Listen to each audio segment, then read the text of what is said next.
¿Qué tal, chicos? ¿Cómo están? Buenos días. Vamos a dar inicio entonces al caso clínico de hoy, que es un caso que integra un poco las clases que hemos visto de bioquímica y también integra un poquito de la parte de fisiología endocrina también. Entonces es un caso que nos va a ayudar un poco a repasar ambos segmentos que hemos visto durante el repaso teórico de las clases. Muy bien. Ok, entonces el caso clínico de hoy día, yo soy el doctor David Livia Cabrera, como ustedes me conocen y hemos tenido clases, y vamos a ver el caso clínico de hoy. Les pido que durante el caso clínico me ayuden también por ahí en el chat participando, dándome algunas de sus respuestas respecto a este caso clínico, sus impresiones, para poder hacer el caso clínico un poco más dinámico. Entonces les voy a pedir que ahí en el chat me ayuden con algunas respuestas a algunas preguntas que yo les voy a hacer. ¿Ya? Entonces ahí va para hacer la cosa un poco más interactiva y así poder ganar más datos respecto a este caso clínico. A ver, entonces, este es el caso clínico que les traigo el día de hoy, y es una niña de 6 años, ¿no?, que ingresa a emergencia por dolor abdominal, náuseas y vómitos, ¿no? Cuando ingresa a la emergencia, la evalúa el pediatra, la encuentra deshidratada, taquicárdica, que quiere decir que hay un incremento en la frecuencia cardíaca, y tiene una respiración rápida y superficial. Así ingresa a la emergencia la paciente. La madre, cuando el médico, el pediatra conversa con ella, nos dice que 3 semanas previas al ingreso, ¿no?, ella inició con incremento en la frecuencia de micción, o sea, iba a ver varias veces al baño a miccionar. Y además tenía mucha sed. También notaron que hubo incremento en el apetito, tenía más hambre, y en ese tiempo, o sea, en 3 semanas, ella pierde 5 kilos, lo cual también llama la atención, porque si la paciente tiene hambre, está comiendo más, llama la atención que baje 5 kilos y sin ninguna causa aparente, ¿no? Entonces, ingresa a la emergencia y en la emergencia obviamente le evalúan, la encuentran, le hacen sus exámenes generales, y dentro de los exámenes generales le encuentran una medición de glucosa en sangre que está en 480 miligramos por decilitro, cuando los valores de normalidad son de 70 a 100 miligramos por decilitro. Además le hacen un examen especial que se llama análisis de gases arteriales.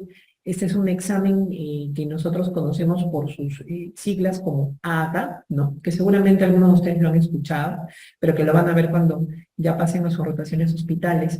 Es un examen en el cual se toma una muestra de sangre arterial, ¿no?, y se manda a procesar. Y esa muestra de sangre arterial principalmente nos sirve para evaluar lo que es primero el estado, digamos, ventilatorio del paciente, cuál es la oxigenación del paciente, y lo segundo nos permite ver también cuál es el estado ácido-base del paciente, ¿no?, si hay alteraciones en el pH de la sangre. Eso nos permite ese examen de análisis de gases arteriales.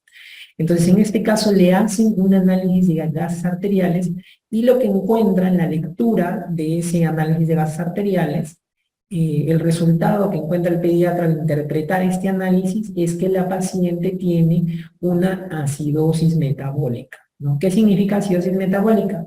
Que hay una disminución del pH, ¿no? El pH está probablemente menor de 7.3 para considerarlo como una acidosis, y al referirse a metabólica, él hace relación de que en la interpretación del área le encuentra que el bicarbonato está disminuido, o probablemente está menos de 18. Entonces se encuentra un bicarbonato disminuido con un pH disminuido, a eso se conoce como acidosis metabólica, y aparte de ello, encuentra en el examen de orina de la paciente que hay cuerpos cetónicos positivos 3 cruces, ¿no? O sea, lo normal es que no hayan cuerpos cetónicos en la orina, y esta paciente tiene el valor más alto, ¿no?, que son 3 cruces en un examen de orina. Entonces la pregunta es, ¿cuál es la causa del cuadro clínico de la paciente y cuál es la explicación desde el punto de vista bioquímico y fisiológico, que es lo que nosotros hemos hecho en las clases del día de hoy?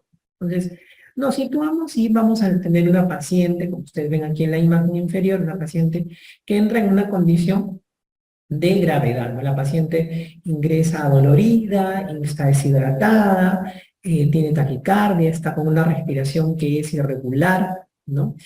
Y aparte del estado general de la paciente que llama la atención, ¿no? Nosotros rescatamos dentro de este caso clínico algunos datos importantes que nos dice la madre en referencia a la historia previa de la paciente, ¿no? Nos dice que la paciente tiene un incremento en la frecuencia de micción, ¿no? A eso nosotros de forma, en medicina, nosotros le conocemos al incremento de la frecuencia de elección como poliuria. Poliuria, generalmente cuando un paciente orina más de 3 litros al día, ¿no? Encontramos también que la madre nos menciona que la paciente tiene mucha sed. El incremento de la sed, nosotros lo conocemos o lo llamamos en medicina como polidipsia.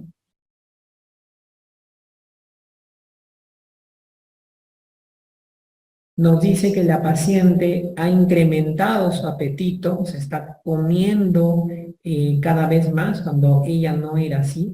A eso nosotros en medicina lo conocemos como la famosa polifagia.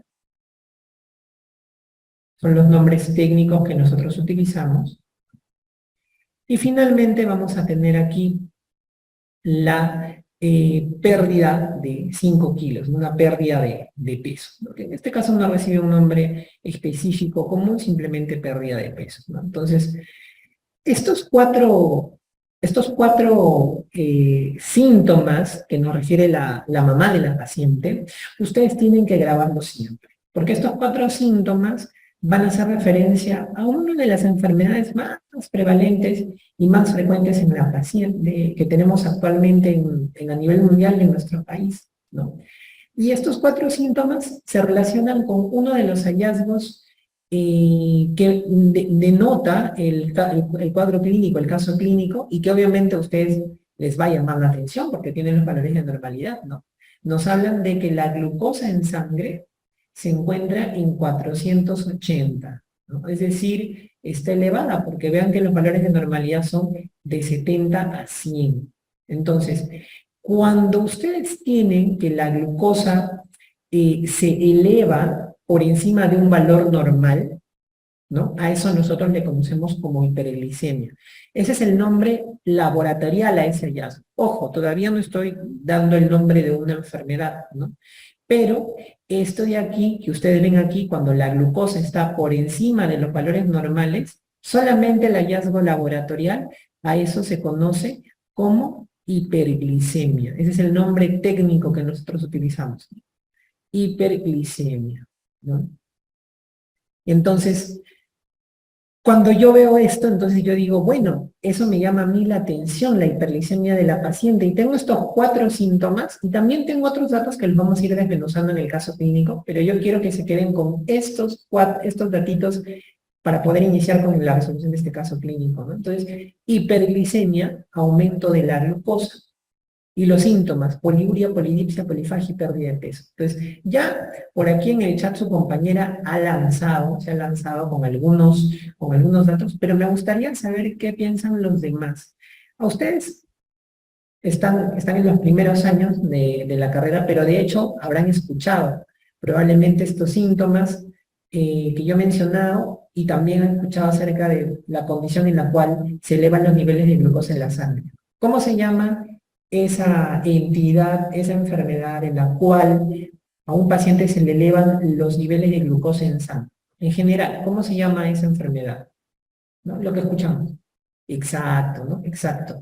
Ustedes han escuchado, esto no es novedad, esto lo saben todos, ¿no? Yo pregunto a alguien en la calle y probablemente me va a decir, es eso, ¿no? Claro que el paciente no te dice así, la persona que no es personal de salud te dice, no te le preguntas, ¿qué es la diabetes? Y los pacientes te van a decir, la diabetes es una enfermedad en la cual se eleva el azúcar en la sangre está alto. O se te eleva el azúcar, dicen ellos, ¿no? Es la concepción que ellos tienen, porque ellos no manejan normas térmicos, ¿no? ¿Y cuáles son los síntomas? Vas al baño varias veces, tienes hambre, ¿no? Tienes mucha sed, bajas de peso, ¿no? También hay otros signos y síntomas que ahorita vamos a hablar un poquito de ellos, pero hacen en relación a esto, ¿no? Entonces hacen relación a la diabetes mellitus, ¿no? Pero esto es en términos generales, pero vamos a ver, como por ahí también alguno de sus compañeros ya lanzó un diagnóstico, vamos a hablar específicamente de cuál es el diagnóstico específico por el que está ingresando mi paciente, pero ya más o menos sabemos que estamos encaminados dentro del gran capítulo de la diabetes mellitus. Entonces, si yo hablo de diabetes mellitus, yo no puedo dejar de hablar de mis bases bioquímicas. Entonces, cuando yo hablo de diabetes mellitus, hemos dicho que hablo de hiperglicemia, o sea, aumento de los niveles de glucosa en sangre. Entonces, llegamos a la estrella del metabolismo, la que nos acompañó durante varias clases que tuvimos en la clase de bioquímica, la glucosa. La glucosa, que es el principal sustrato energético que tiene la célula. Entonces, si yo les pregunto a ustedes, chicos, y les digo, ¿qué es la glucosa? ¿Qué me responderían ustedes? ¿Qué cosa es la glucosa? ¿Cuál podría ser una definición de glucosa? A ver, láncense. No hay respuesta mala, todas son respuestas aquí buenas que vamos a poder analizar. Si yo les pregunto a ustedes, ¿qué es la glucosa? Alguien, por ejemplo, una persona, un familiar le dice, ¿me he escuchado? Y glucosa, le dice el doctor. ¿Qué cosa es la glucosa? ¿Cómo pueden definir ustedes la glucosa? A ver, láncense nomás con confianza en el chat, chicos. Como les digo, no hay ninguna respuesta mala, ¿no? Entonces, una definición simple, sencilla, con algunas palabras. ¿Qué cosa es la glucosa? De lo que hemos visto en bioquímica. ¿Qué cosa, dentro de qué segmento de la bioquímica hemos visto la glucosa? A ver. ¿No? ¿Nadie se anima? La glucosa es un carbohidrato, ¿no? Es un carbohidrato la glucosa. Y específicamente, un carbohidrato, como dice su compañera, ¿no? En este caso es un monosacárido, ¿no? Acuérdense que los carbohidratos, nosotros los podíamos dividir en carbohidratos simples y carbohidratos complejos. Entonces, dentro de los carbohidratos simples teníamos a los monosacáridos. Acuérdense que el monosacárido es como el ladrillito, la unidad más básica de los carbohidratos. Y dentro de los monosacáridos nosotros teníamos a tres, ¿no? Uno de ellos era la glucosa. Entonces, la glucosa es un monosacárido, como ustedes ven ahí. Es un monosacárido que, como lo habíamos visto en la clase de... Ay, perdón, chicos.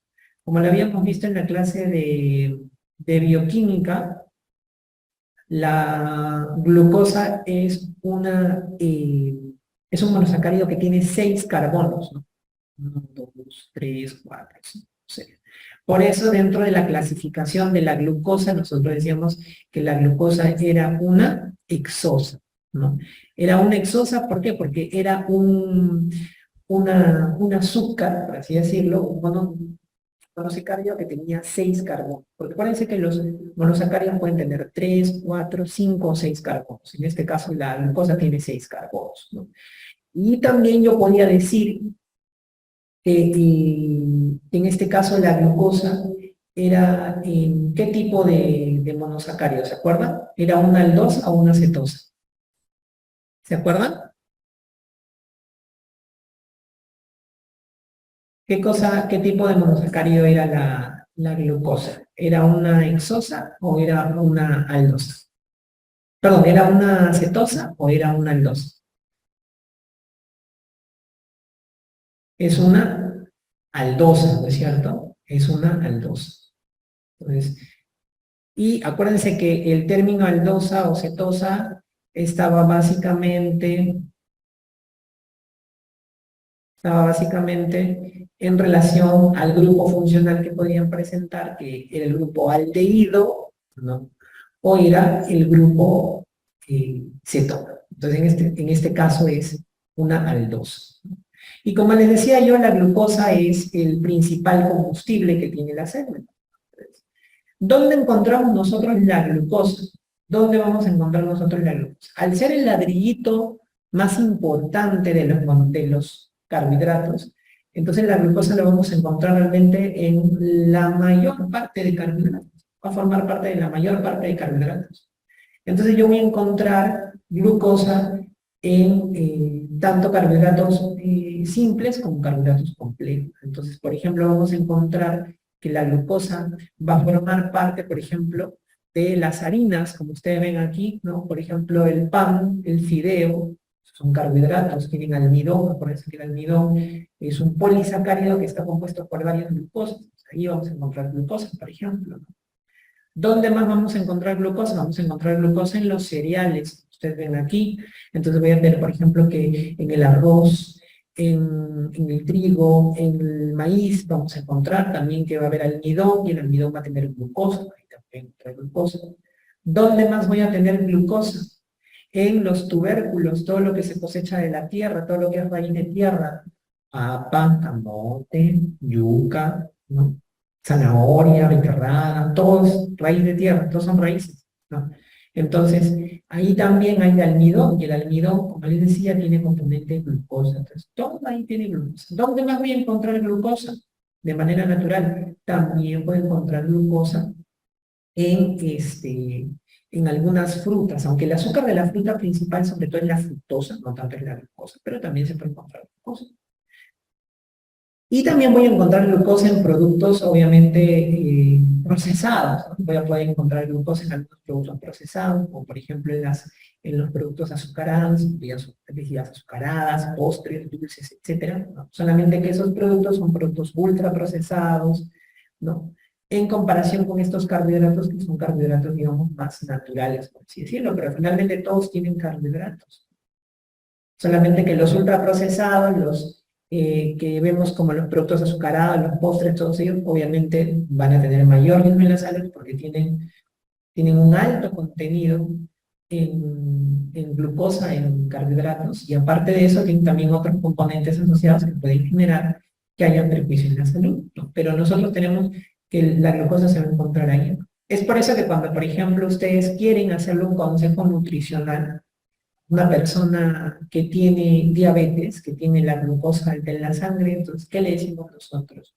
Nosotros le decimos, no utilice todo lo que sea ultraprocesado, azucarado, gaseosas, dulces, postres. ¿Por qué? Porque esos tienen carbohidrato, tienen glucosa. Si los consumen le vas a subir su glucosa más. Y aparte tienen otros compuestos que les van a hacer daño, entonces eso se evita. Pero yo no le puedo decir, señor, deje de comer todo esto. ¿Por qué? Porque la glucosa es la principal fuente energética que nosotros tenemos. Entonces, el paciente con diabetes no es que no puede comer estos alimentos, que son naturales. Los ultraprocesados se llaman así, pero estos alimentos sí los puede comer, solamente que el detalle es saber combinar y comer la cantidad adecuada de alimentos. Porque si un paciente con diabetes consume en exceso harinas, consume en exceso fruta, consume en exceso tubérculos, entonces obviamente puede correrse el riesgo de que la glucosa siga alta y no controle la enfermedad. Entonces es ahí importante que ustedes conozcan esto, porque ustedes le van a pedir consejo nutricional, ¿no? A pesar que nosotros no somos nutricionistas, porque el especialista encargado de dar una dieta es el nutricionista, a ustedes le van a preguntar cuando ustedes vayan a sus rotaciones en hospitales, ¿no? O cuando ustedes hagan charlas en comunidad, les van a decir, y entonces, ¿qué consejo me daría usted? Yo tengo diabetes, ¿qué consejo me daría usted? ¿Qué cosa debería yo comer y no comer? Entonces tú le vas a decir, ¿no?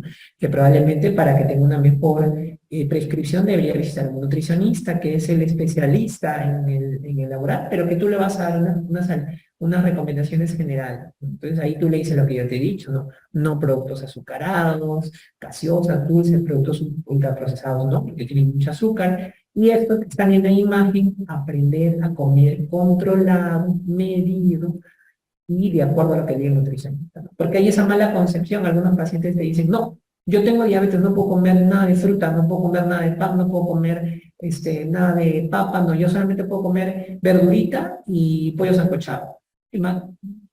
Imagínate comer todos los días verdurita y pollo sancochado, ¿no? Entonces, esta imagen es para que ustedes tengan presente lo que les van a preguntar. Ahora, la glucosa termina siendo la estrella del metabolismo de los carbohidratos. Y acuérdense ustedes que tenían esta imagen, ¿no? Que habíamos visto esta imagen en la clase de bioquímica, de todas las vías en las cuales la glucosa va a participar. Entonces, acuérdense ustedes, habíamos dicho la glucosa aquí en el centro, la estrella, y habíamos dicho que al ser la glucosa el principal combustible para la célula, entonces nosotros teníamos que degradar a la glucosa para poder obtener energía. Y el primer paso en la degradación de la glucosa era la glucólisis, ¿no? La glucólisis. Y se acuerdan que la glucosa, la glicólisis tenía como función convertir una molécula de glucosa en ¿cuántas moléculas de piruvato? ¿Cuántas moléculas de piruvato podía obtener yo mediante una glucosa? ¿Se acuerdan? A ver, recuerden. Como les digo, no hay respuestas malas. 2, exacto. Porque recuerden ustedes que la glucosa, como ven en la imagen, es una molécula que tiene 6 carbonos, perdón, 6 carbonos, y el piruvato es una molécula que tiene 3 carbonos. O sea, entonces una glucosa permitía tener 2 piruvatos.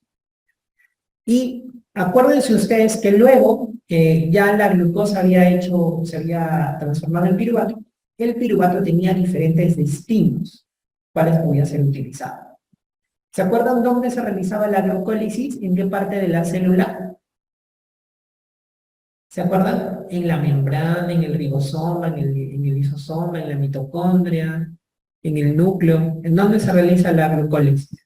Que es el primer paso para la degradación de la glucosa. ¿Recuerdan? A ver, chicos.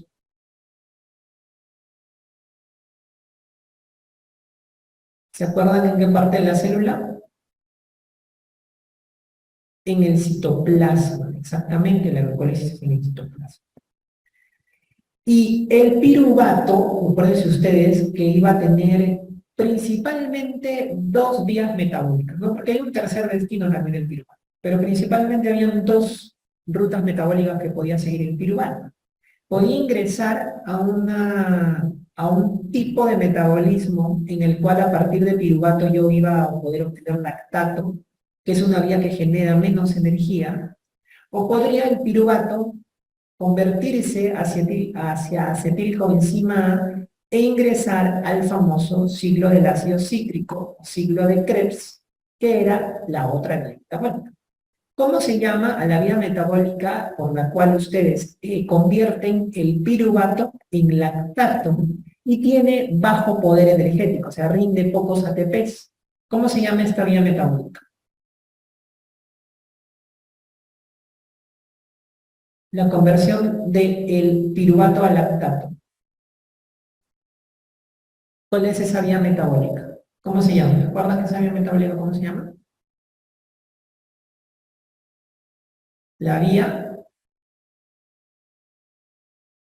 aeróbica o anaeróbica.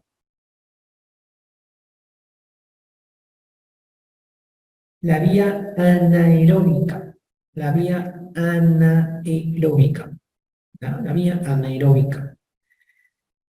Porque no necesitaba oxígeno en este caso, ¿no? Vía anaeróbica. Ya que en la vía anaeróbica, ¿no? El piruvato se convertía en lactato. Acuérdense que el lactato sale de la célula, y se va al hígado, donde va a formar, el lactato nuevamente va a formar glucosa, ¿no?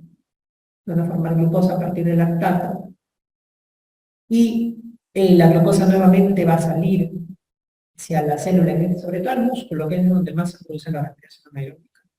Ya ese ciclo que iba del músculo al hígado, del hígado al músculo, y se hacía un ciclo de conversión de piruvato a lactato, generaba glucosa, nuevamente piruvato a lactato, ese ciclo, ¿se acuerda alguien cómo se llama ese ciclo? Entre el músculo y el hígado en la generación de lactato y glucosa. Exacto, el ciclo de Cori, ¿no? El ciclo de Cori. Y lo que tú te tienes que acordar más de la respiración anaeróbica, porque es lo que tú vas a ver en el día a día y a ti te van a preguntar, ¿no? Y también puede ser motivo de examen, es que esta vía es una vía que tiene un tope, o sea, el músculo, que es el que principalmente hace vía anaeróbica, no puede sostener el trabajo muscular solamente con producción de lactato, porque el lactato se acumula en el músculo y la acumulación de lactato en el músculo genera que haya acidosis en el músculo y eso lo va a manifestar el paciente. ¿Con qué molestia? ¿Cuál es la molestia que me va a decir el paciente, el atleta, que ha estado haciendo algún deporte tal vez y tiene acumulación de lactato en el músculo? Calambre, calambre. Lo clásico es aquel que va a ser el corredor, ¿no? El corredor que tiene que salir a hacer una carrera corta, hace su carrera y de repente llega un determinado momento en donde le empieza el calambre a nivel sobre todo de las pantorrillas, a nivel de los gemelos, ¿no? Donde ha habido un abuso tal vez de la vía anaeróbica y ha generado que haya un incremento en la. Y obviamente la vía que queda, que es la generación de acetilcoenzima, ingresar al ciclo del ácido cítrico o también el famoso ciclo de Krebs, es la vía aeróbica, obviamente. Esta vía aeróbica genera mucho más energía que la vía anaeróbica. Acuérdense que la vía aeróbica necesita del oxígeno porque finalmente lo que se va a generar en el ciclo de Krebs, si bien también se van a generar moléculas de ATP, también se van a generar moléculas que van a ir hacia el sistema o hacia la cadena transportadora de electrones y la fosforilación oxidativa para que se forme finalmente el ATP. Y el ATP es la molécula altamente energética que nosotros vamos a utilizar, porque recuérdense que en el enlace del fósforo, ¿no? Del grupo fosfato, donde ahí se guarda o hay una gran cantidad de liberación de energía cuando se rompe ese enlace, y eso es lo que utiliza la célula. Obviamente también se genera como parte de la respiración aeróbica CO2 y agua, que el CO2 lo eliminamos. Pero también nosotros habíamos dicho que la glucosa se puede almacenar en situaciones en las cuales yo no voy a necesitar glucosa. Entonces, por ejemplo, la glucosa, cuando yo más bien no quiero destruirla, sino almacenarla, se produce un proceso de glucogénesis, ¿no? ¿Qué cosa significa glucogénesis? Significa a partir de glucosa, que es el ladrillito, yo voy a juntar varios ladrillitos y voy a hacer una molécula más grande, que es el glucógeno. Acuérdense que el glucógeno es nuestra reserva de glucosa en nuestro organismo, ¿no? ¿Y en dónde tenemos glucógeno? ¿En qué órganos principalmente nosotros tenemos glucógeno? Al menos díganme uno o dos. Uno ya. ¿Dónde hay glucógeno? A ver. ¿Dónde tenemos glucógeno? Al menos uno. Ya. El hígado, ¿no? El hígado, acuérdense que es la maquinaria más, nuestra maquinaria. El hígado siempre va a ser como que el protagonista en cuanto se refiere a procesos bioquímicos y metabólicos. El hígado es un lugar donde hay glucógeno. Otro lugar que también por ahí no deben olvidar es el músculo. En el músculo también se puede depositar glucógeno. Principalmente son esos dos. Entonces es la forma de reserva de la glucosa, ¿no? Y acuérdense que yo les decía que cuando la glucosa se guardaba, o glucógeno, que es la reserva, entonces había momentos en los cuales, por ejemplo, ustedes no ingerían alimentos y mis células necesitaban energía, entonces el glucógeno se rompía, ¿no? Ya ese proceso de degradación de glucógeno se conoce como glucogenolisis, ¿no? Vean ustedes la diferencia. Lisis es romper, génesis es formar. La glucogenolisis es romper el glucógeno para yo poder obtener glucosa a partir de él. Pero también habíamos dicho que la glucosa puede, como la glucosa es la estrella del metabolismo, entonces yo podía formar glucosa a partir de otros compuestos. Entonces habíamos dicho que la glucosa se podía formar a partir de compuestos que no eran carbohidratos, que no eran glúcidos. ¿Cómo se llama el proceso por el cual a partir de un compuesto que no es carbohidrato, que no es glúcido, yo formo glucosa de nuevo, creo glucosa? ¿Cómo se llama ese proceso de formación de glucosa a partir de otros compuestos? Exacto. A ese proceso se conoce como gluconeogénesis, el que está aquí, ¿no? Gluconeogénesis, ¿no? La gluconeogénesis es la formación de glucosa de nuevo a partir de otros compuestos, ¿no? Entonces, ¿se acuerdan ustedes qué compuestos podían formar glucosa, a partir de qué compuestos podía yo formar glucosa. A ver, denme uno, pues al menos. Un compuesto a partir del cual yo podía formar glucosa a partir del... Claro, uno de ellos son los aminoácidos, ¿no es cierto? Recuerden que algunos aminoácidos van a poder formar glucosa, ¿no? Son menos... Si ustedes se acuerdan en el metabolismo de los aminoácidos, ¿no? Recuerden que cuando yo quiero destruir el aminoácido, ¿qué le tenía que quitar al aminoácido para destruirlo? ¿Qué es lo tóxico? ¿Qué le tengo que quitar yo al aminoácido? ¿Se acuerdan? Hay un grupo que le tengo que quitar yo al aminoácido porque eso no es tóxico para el organismo, lo tengo que sacar. ¿Cómo se llama ese grupo? ¿Se acuerdan? El grupo amino, ¿no se acuerdan? ¿Se acuerdan del grupo amino de los aminoácidos? Yo lo saco. Entonces, le quito yo el grupo amino, lo saco, esto se va en el aminoácido. Recuerden que esto se va a eliminar luego como urea. Acuérdense que el ciclo de la urea se hace en el hígado, se transforma o se elimina este grupo amino, se forma la urea y la urea se elimina por el riñón. Entonces, ¿por qué? Porque el grupo amino es tóxico. Entonces, sobre todo neurotóxico. Entonces, acuérdate que lo que quedaba del aminoácido, el resto del esqueleto del aminoácido, que no era el grupo amino, esto de aquí, que era la cadena carbonada del aminoácido, tenía varios destinos, ¿no? Y uno de los destinos podía ser ir a formar glucosa. ¿Qué más teníamos? ¿Qué otro compuesto puede generar se puede generar glucosa a partir de qué otro compuesto? ¿Se acuerdan?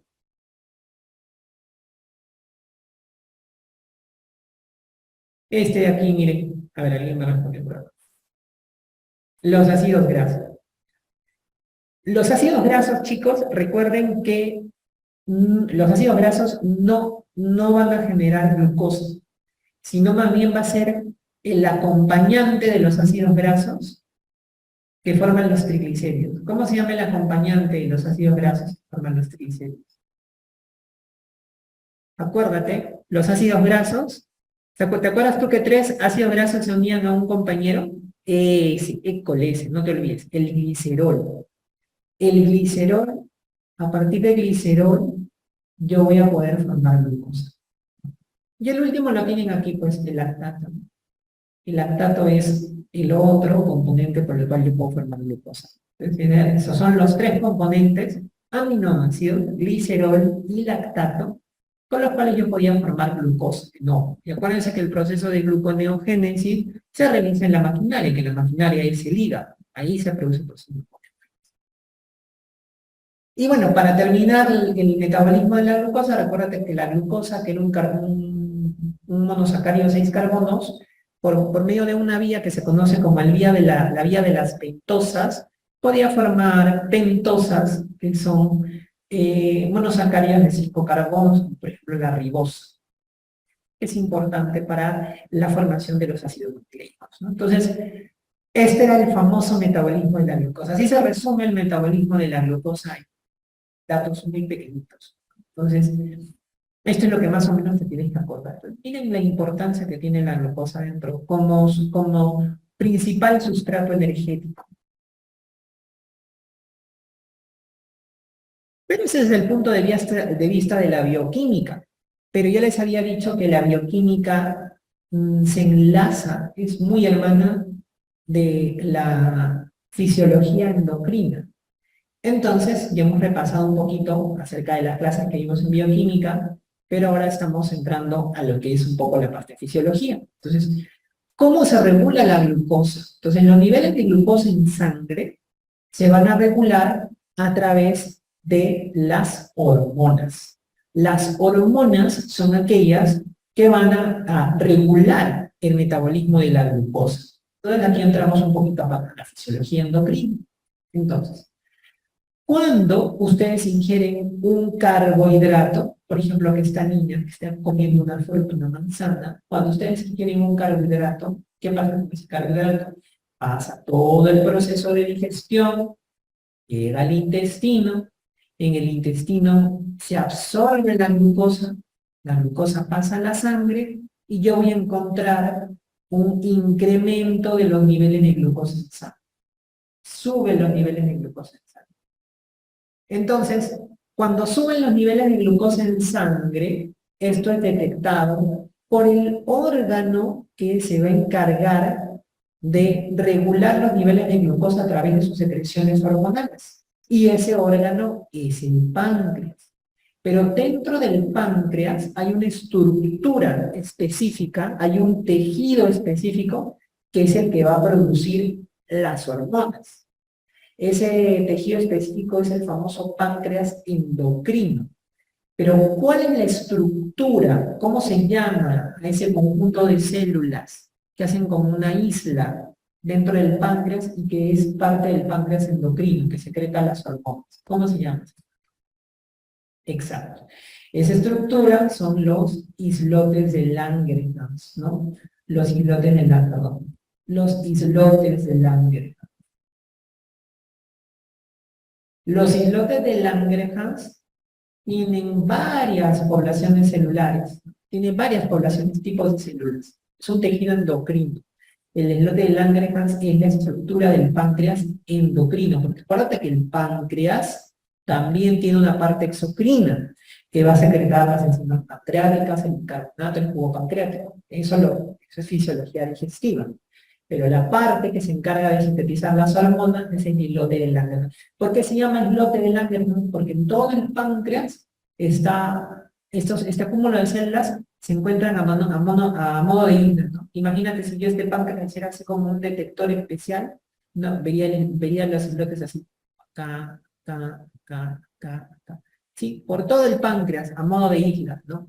Entonces, por eso se llama islote de Langerhans. Entonces, cuando ustedes comen, la glucosa se sube en la sangre, esta glucosa en la sangre es detectada por el islote de Langerhans, y hay una célula específica que detecta ese incremento de los niveles de glucosa en sangre. ¿Cómo se llama la célula dentro del islote de Langerhans que detecta cuando la glucosa está alta en sangre? ¿Cómo se llama esa célula? La célula... A ver, les doy opciones. Célula alfa, célula beta, célula delta, célula F. ¿Cuál es? La célula beta. La célula beta del páncreas, ¿ya? La célula beta del páncreas detecta cuando la glucosa está alta en la sangre. Y la célula beta, en respuesta al incremento de los niveles de glucosa en sangre, produce, sintetiza, secreta una hormona. ¿Cómo se llama la hormona que sintetiza la célula beta y que es la estrella en el metabolismo de la glucosa? ¿Cómo se llama esa hormona? La insulina, exacto, la insulina. Entonces, la célula beta va a sintetizar insulina, va a secretar insulina en respuesta al incremento de los niveles de glucosa en sangre. ¿Qué hace la insulina? ¿Qué cosa es lo que produce la insulina? La insulina tiene varios efectos, pero a manera de resumen, dentro de este gráfico, la insulina va a contribuir a regular los niveles de glucosa en sangre mediante dos mecanismos. ¿Por qué? Porque la insulina dice, la célula beta dice, yo no puedo permitir que este paciente viva con la glucosa alta, porque yo sé que la glucosa alta tiene complicación. Cuando la glucosa está alta, se va a generar una enfermedad que es la diabetes. Entonces la célula beta dice, no, yo tengo que secretar insulina para bajar esos niveles de glucosa en valor normal. Y la insulina, como les digo, tiene varios efectos, pero principalmente son dos en el metabolismo de la glucosa los que van a permitir que bajen los niveles de glucosa en sangre. Entonces, ¿cuáles son esos efectos? Primero, a nivel de los tejidos periféricos, principalmente a nivel del tejido muscular y del tejido adiposo, la insulina permite que estos tejidos capten la glucosa y la glucosa pueda ingresar hacia estos tejidos para que pueda ser aprovechada. En estos tejidos, el tejido muscular y el tejido adiposo, requieren que la insulina actúe para que pueda ingresar la glucosa, ¿no? La glucosa está esperando afuera, y es como si la insulina fuera la llave, el portero que tiene la llave, que dice, ya, abro la llave, que pase la glucosa. Si no llega la insulina, no se abre la puerta, entonces la glucosa no ingresa hasta el tejido muscular y tejido adiposo, que precisamente digamos, es uno de los tejidos que más requiere la glucosa para poder hacer sus procesos metabólicos. Entonces, si no hay insulina, estos tejidos no van a poder aprovechar la glucosa. Y si yo agarro y hago un zoom así microscópico a esos tejidos, yo voy a encontrar esto de aquí, de la parte de la derecha. Vean ustedes. Esta de aquí es una célula, ¿no? Es la membrana celular. Imagínense que es la membrana celular de una célula adiposa, de un adipocito. Entonces, la membrana celular del adipocito, de la fibra muscular, del miocito, tiene receptores para insulina. Vean ustedes aquí. Receptores de insulina. Y acuérdate que la insulina es una hormona de naturaleza proteica. Y como hormona de naturaleza proteica, tiene receptores de membrana. Acuérdate que las hormonas proteicas, los polipéptidos y las proteínas tienen receptores de membrana. Entonces, la insulina tiene receptores en la membrana del adipocito, en la membrana de la célula muscular. Entonces, ¿qué pasa? La insulina llega, ¿no? Llega, se une a su receptor y se van a empezar a dar diferentes cascadas intracelulares para poder cumplir las funciones que tiene la insulina en este caso. ¿Y cuál es la función que yo les había dicho en el tejido muscular y en el tejido adiposo? Permitir que ingrese la glucosa. ¿Pero cómo va a permitir que ingrese la glucosa? Lo hace mediante esto de aquí. La expresión del GLUT4. ¿Qué cosa es el GLUT4? ¿Qué cosas son los GLUTs? ¿Recuerdan ustedes qué cosa es un GLUT? ¿Qué cosa es GLUT? A ver. Es una proteína transportadora. Así como su nombre lo dice, vean, T de transporte, GLUT de glucosa. Es una proteína transportadora de glucosa. No solamente los GLUT transportan glucosa, también pueden transportar otros monosacáridos, pero como el principal es la glucosa, entonces va a transportar glucosa. Ya. Entonces, el GLUT4 es el GLUT, porque hay distintos tipos de transportadores de glucosa. Entonces, el GLUT4 es el transportador de glucosa del tejido adiposo y del tejido muscular.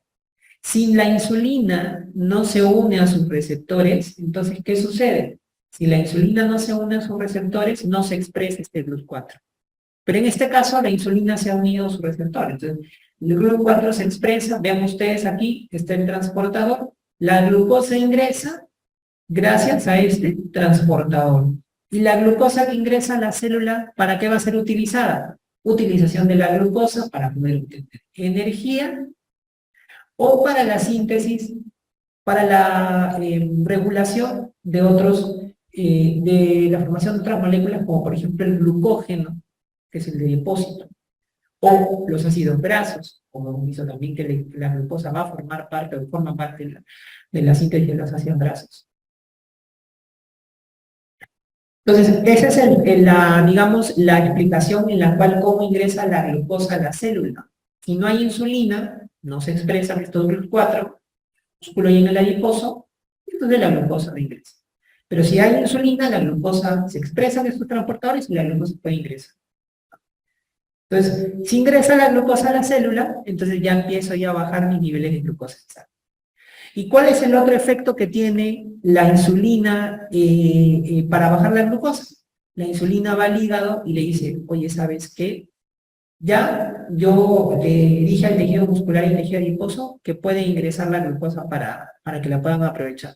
Pero ¿sabes qué? Sigue habiendo glucosa en la sangre. Entonces, no podemos desperdiciar nuestro combustible, entonces vamos a almacenarlo. Entonces la insulina le dice al hígado, ¿sabes qué? Convierte la glucosa en glucógeno. O sea, favorece la síntesis de glucógeno. Deposita la glucosa porque ahorita está en sangre, en algún momento la vamos a necesitar, ahorita no. Entonces, ¿sabes qué? Guárdala como glucógeno. Entonces, ¿qué pasa? El muscular y el adiposo absorben utilizan la glucosa, ingresa la glucosa, el hígado guarda la glucosa, entonces los niveles de glucosa bajan en sangre. Entonces, finalmente, el efecto de la insulina va a ser que disminuyan los niveles de glucosa en sangre. ¿No? Disminuyen los niveles de glucosa en sangre. Ahora, ¿qué pasa? ¿No? Ya ustedes han tomado desayuno, están ustedes en la clase, están haciendo sus actividades. Imagínense que ahorita terminando el caso clínico tienen que hacer una exposición, tienen que presentar algo y tienen una clase de la universidad y ya no van a poder no ingerir alimentos hasta las 5 de la tarde. Ya no pueden, ¿no? Digamos que hoy día fue un día pesado. Sábado, muchos. Entonces, ¿qué pasa con el organismo? Llega la 1 de la tarde, ya la glucosa empieza a bajar en la sangre. Eso no, el organismo dice, oye, ¿sabes qué? Ahora está sucediendo lo contrario. La glucosa está bajando en la sangre. No, ¿sabes qué? Hay que hacer algo. Hay que avisarle al hilo de Langerhans, porque el hilo de Langerhans es el tejido endocrino que se encarga de regular los niveles de glucosa en sangre. Ahorita está pasando lo contrario. Se está bajando la glucosa en sangre. Entonces, se le avisa al páncreas, al hilo de Langerhans. En este caso, entra a tallar otra célula, otro tipo de célula, otra molécula protagonista. ¿Cuál es la célula que va a entrar a tallar en este caso que hay una disminución de los niveles de glucosa en sangre? La célula alfa, la beta, la delta, la F. ¿Cuál es? La célula alfa. La célula alfa entra a tallar acá. Y la célula alfa, ¿qué hormona sintetiza? ¿Cuál es la hormona que se va a sintetizar cuando bajan los niveles de glucosa? El glucagón. La célula alfa sintetiza el glucagón. Y el glucagón tiene como función principal o mecanismo principal para poder subir los niveles de glucosa en sangre, ir a tocarle la puerta a nuestras reservas. ¿No? Porque el glucagón dice, ¿y ahora de dónde saco yo glucosa? Si esta persona lo está comiendo. Ah, vete al que tiene el depósito, el banco de glucosa, se va al hígado. Y le dice, ¿sabes qué? Necesito que rompas el glucógeno para sacar glucosa. Entonces, el glucagón estimula lo contrario. Hace que el glucógeno se convierta o se rompa el glucógeno, perdón, se libera glucosa, la glucosa se libera al torrente sanguíneo y finalmente se elevan los niveles de glucosa en sangre. Y todo sigue un proceso de homeostasis. En fisiología hablamos de homeostasis. ¿Qué es homeostasis? El proceso fisiológico normal, donde todo va siendo en equilibrio en nuestra vida. Y aquí se equilibra la insulina con el glucagón, dependiendo de que la glucosa sube o baja, Por eso todos nosotros tenemos valores normales de glucosa. Por ahí alguien me dirá, doctor, ¿y qué pasa si esta persona sigue sin comer? ¿No? Si deja de comer 1, 2, 3, 4, 5 días. Ah, ya. Ese es otro detalle. Ahí empiezan a producirse otros procesos bioquímicos adicionales, que no vamos a hablar el día de hoy, pero que también se dio una oportunidad, vamos a discutir acerca de un caso clínico sobre eso, que es la lluvia. Es el proceso en el cual la persona ingiere alimentos por largo tiempo.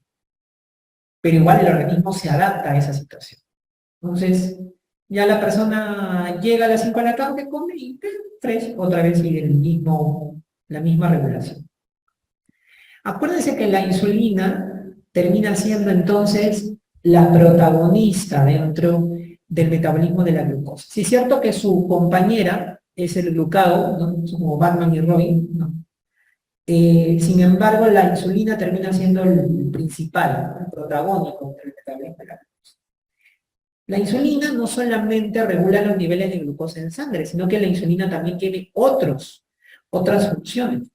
Entonces, yo les había dicho a ustedes que la insulina es una hormona que se caracteriza por permite crear moléculas grandes, permite que los tejidos creen moléculas grandes y también inhibe los procesos de degradación. Por eso yo les había dicho a ustedes que a finales de cuentas la insulina es una hormona anabólica o es una hormona catabólica. ¿Cuál de las dos es la insulina? ¿Anabólica o catabólica? ¿Cuál es? Si crea tejido, perdón, crea moléculas, crea macromoléculas, ¿qué cosa es eso? ¿Anabolismo o catabolismo? ¿Qué cosa es? Anabólica. No se olviden, la insulina es una hormona anabólica.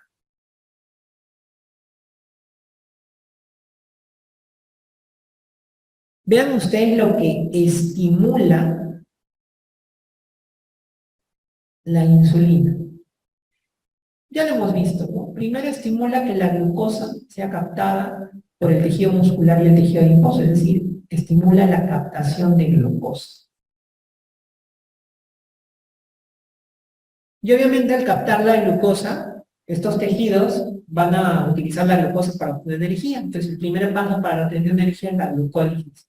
Entonces la insulina estimula la captación de glucosa y la glucólisis en estos tejidos para poder obtener, digamos, energía. Pero ¿qué más hace la insulina? ¿Qué cosa estimula? Estimula, lo hemos visto acá, la formación de glucógeno, síntesis de glucógeno.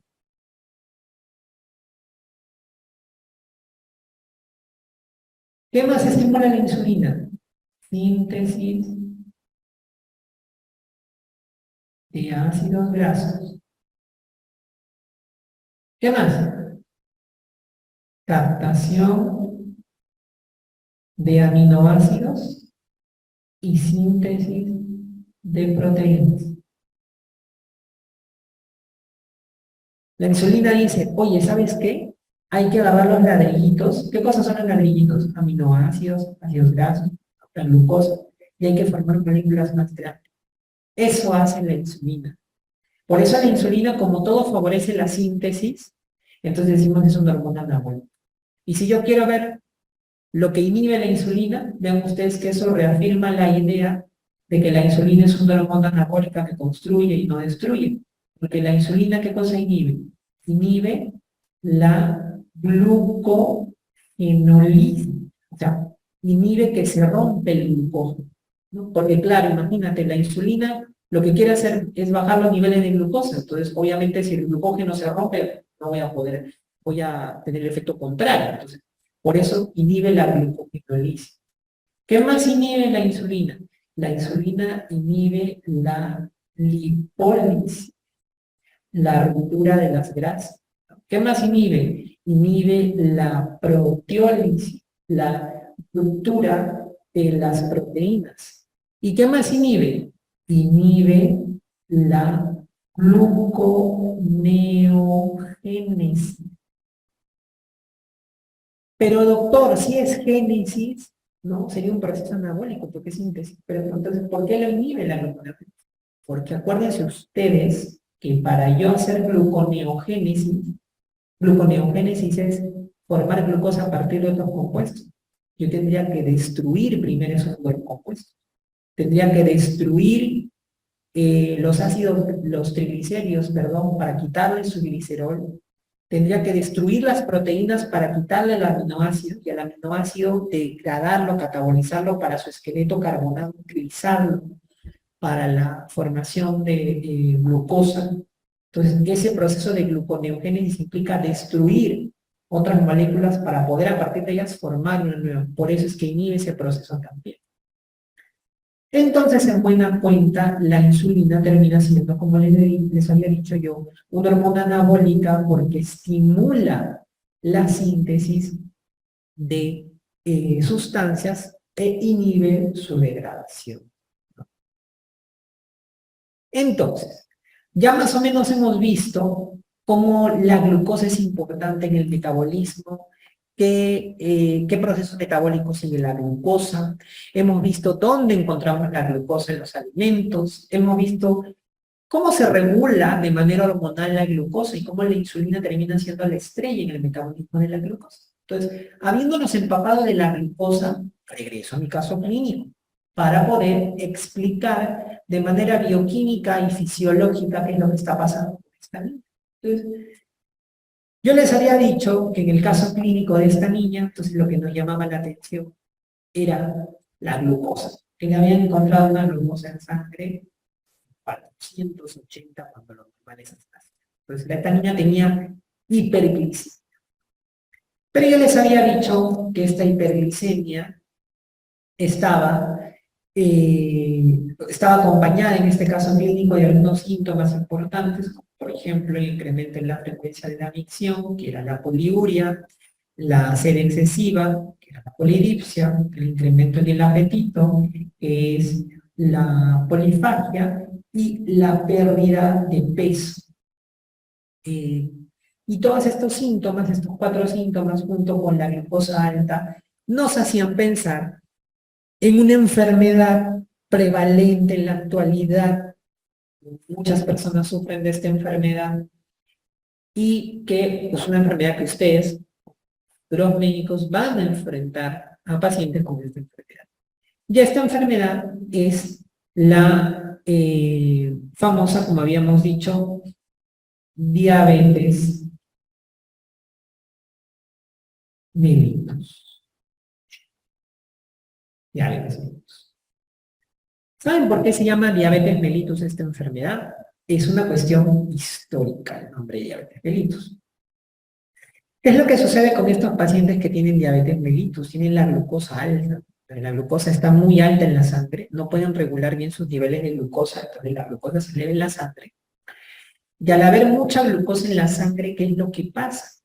El exceso de glucosa en la sangre también se empieza a filtrar por el riñón, pues porque imagínate, el riñón, acuérdate que filtra sustancias, pero cuando hay un exceso de glucosa, indiscutiblemente la glucosa se va a terminar filtrando por la orina, porque en condiciones normales no sucede eso. Nosotros no eliminamos glucosa por la orina de manera significativa.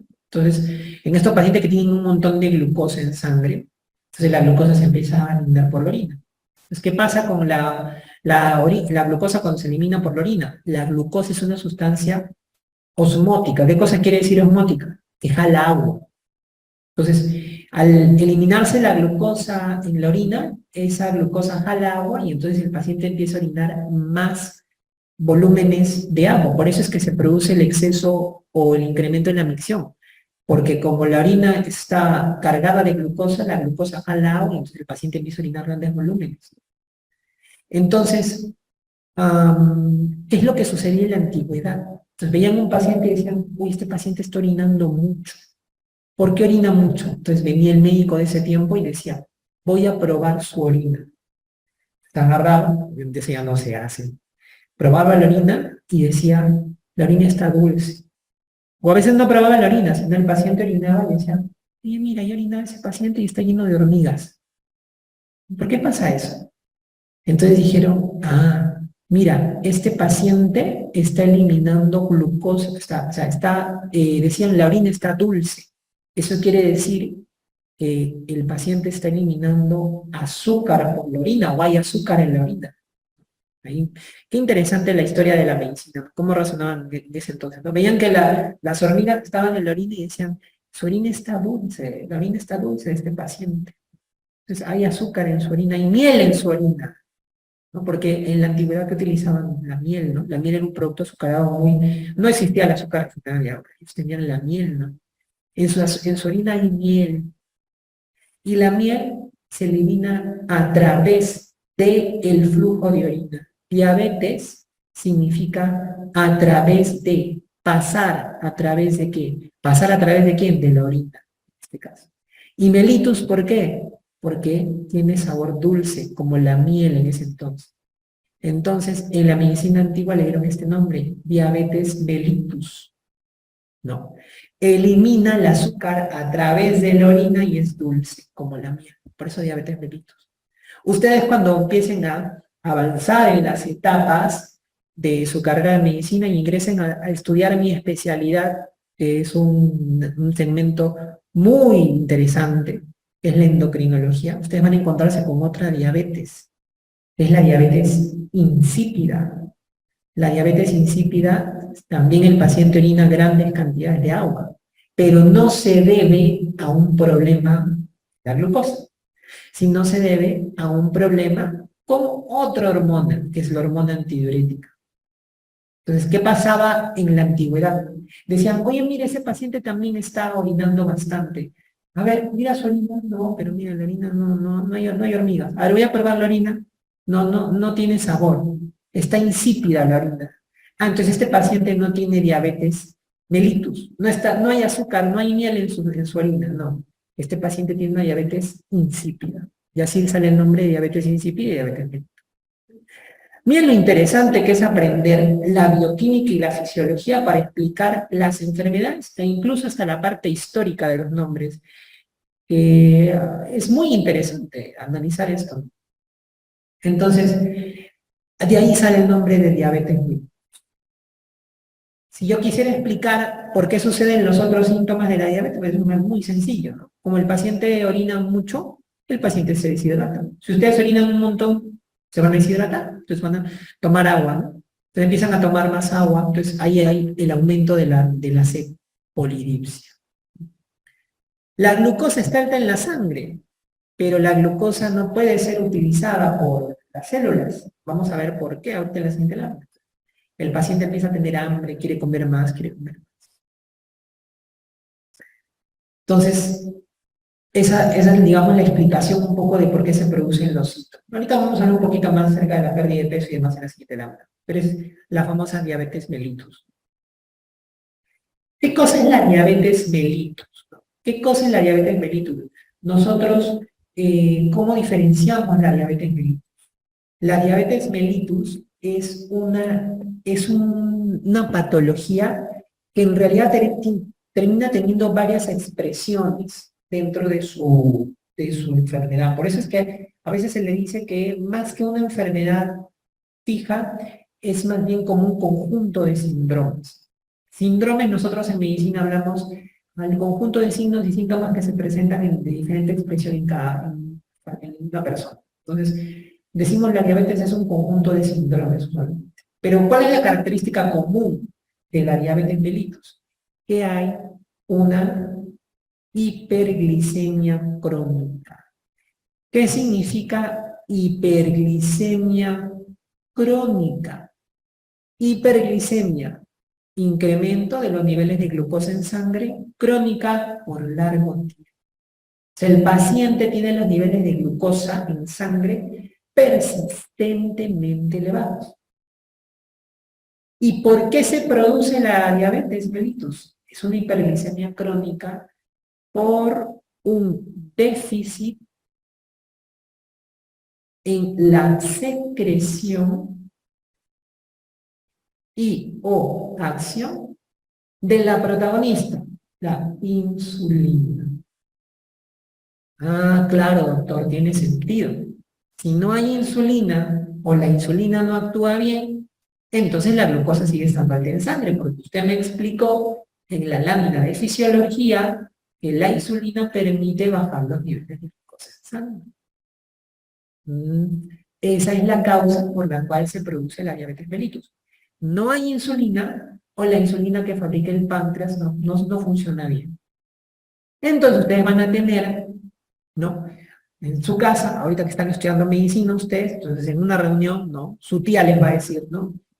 Hijito, a tu tío le han diagnosticado diabetes, ¿ya? Pero yo he leído en internet que hay distintos tipos de diabetes. Entonces explícame, por favor, ¿qué es eso de diabetes? De los tipos de diabetes. Explícame, no entiendo. Entonces, ¿qué cosa tienes que saber tú digamos, dentro de este curso de básicas, acerca de los tipos de diabetes, porque ya vas a ahondar un poquito más cuando entres a clínica, pero lo básico, estos dos tipos de diabetes son los más frecuentes. Diabetes tipo 1, diabetes tipo 2, los dos tipos de diabetes más frecuentes. Sencillo, ¿cuál es la diferencia? Diabetes tipo 1, hay un déficit total, absoluto de insulina. En pocas palabras, el páncreas del paciente no produce insulina. No produce insulina, nada. Doctor, pero el páncreas del paciente, ¿por qué no produce insulina? Ah, no te adelantes, cuando llegues a clínica vas a ver que la causa más frecuente de la diabetes tipo 1, o la causa de la diabetes tipo 1, es un proceso autoinmune. ¿Qué significa autoinmune? Que se destruye el páncreas porque hay anticuerpos que atacan, que no reconocen como propio a la célula beta y la destruyen. Ya lo vas a ver más adelante en clínicas, no comas ansias. Lo único que tienes que saber es que la diabetes tipo 1 es, no se produce insulina, el páncreas no produce insulina. Páncreas no produce insulina. ¿Y la diabetes tipo 2, doctor? Ah, la diabetes tipo 2, mira qué es. En la diabetes tipo 2, lo que se produce es que hay resistencia a la insulina. Doctor, ¿cómo resistencia a la insulina? El páncreas sí produce insulina.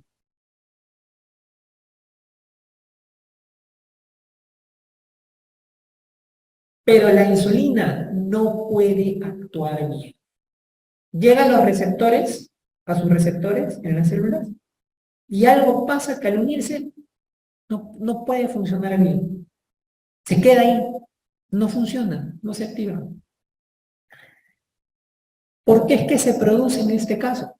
En clínica lo vas a ver con más a detalle, pero ¿qué es lo que sucede? La principal causa de la diabetes tipo 2 es la obesidad abdominal. El exceso de tejido adiposo a nivel central, a nivel abdominal, en la barriguita, a nivel visceral, crea sustancias que hacen que la insulina no funcione bien. Entonces la insulina llega a su receptor y viene una sustancia X que dice, no, te bloqueo, no vas a funcionar, no te voy a hacer funcionar. No. Entonces bloquea la acción de la insulina y se produce una resistencia a la acción de la insulina. ¿Y tú puedes diferenciarlo dentro de la clínica? Claro, claro que sí. La diabetes tipo 1, quiero que te guardes esa imagen, mira. Un niño con su mamá que le está midiendo la glucosa y que más tardecito le va a poner insulina para que no pueda estar bien. La diabetes tipo 1 es más frecuente en pacientes jóvenes, generalmente menores de 35 años. Son pacientes delgados, son pacientes que no tienen obesidad, no tienen otras enfermedades que acompañan a la obesidad, como hipertensión, colesterol, triglicéridos altos. Son pacientes que como su páncreas no produce insulina, tienen que colocarse sí o sí insulina. Si el paciente con diabetes tipo 1 no se coloca insulina, se muere. Y la diabetes tipo 2, bien, guárdate esa imagen, mira. Paciente obeso, sobre todo en la región abdominal. Malos hábitos alimentarios. Es un paciente usualmente mayor, de 35 años para arriba, aumenta el riesgo de diabetes mellitus tipo 2. Entonces, esas son las imágenes. Claro que ahora, poquito que la cosa va cambiando porque como ahorita también hay obesidad en niños, entonces, ahorita también estamos viendo algunos casos de diabetes 2 en niños, ¿no? Pero la imagen clásica de los tipos de diabetes eran esos dos. ¿Y cuál es el más frecuente? ¿Cuál es el que va a encontrar? ¿Y cuál es el que probablemente tenga tu tío? Que es lo que te está preguntando en una reunión familiar tu tío. Probablemente lo que él tenga es la diabetes tipo 2. La diabetes tipo 2 representa el 90% de los tipos de diabetes. El tipo de diabetes más frecuente, ¿no? Entonces, cuando a ti te pregunten, tú todavía no llevas clínica, pero ya te vas a lucir.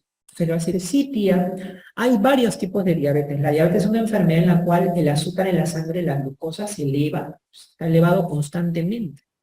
Y hay dos causas, dos tipos principalmente. Hay más, pero son dos. Tipo 1 es una enfermedad en la cual el páncreas de la persona no produce insulina, porque la insulina es la que hace que tus niveles de azúcar en la sangre estén bien. Entonces, la tipo 1 el páncreas no produce insulina, pero ese no tiene mi tío, porque ese generalmente le da a los niños, de pequeños, tienen que colocar insulina y demás. Mi tío lo que tiene es diabetes tipo 2. ¿Cuál es la diabetes tipo 2? La diabetes tipo 2 es la que le ha dado por el exceso de peso. Como mi tío come mal, no hace ejercicio, está gordito, por eso le ha dado diabetes, ¿no? Entonces, ¿qué pasa ahí? Su páncreas sí funciona, tía, sí produce insulina, solamente como está gordito, no puede actuar bien la insulina. Entonces, esas son las diferencias. ¿Qué síntomas producen la diabetes y por qué? Ya lo habíamos visto, ¿no? Teníamos aquí el incremento de la micción, poliuria, incremento de la sed, polidipsia, incremento del apetito, polifagia y la pérdida de peso.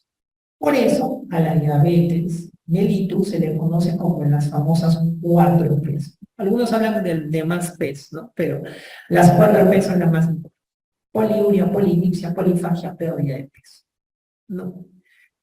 Poliuria ya lo expliqué, ¿no? Se elimina la glucosa en la orina, la glucosa jala agua, entonces el paciente empieza a orinar un montón de volúmenes, ¿no? de orina.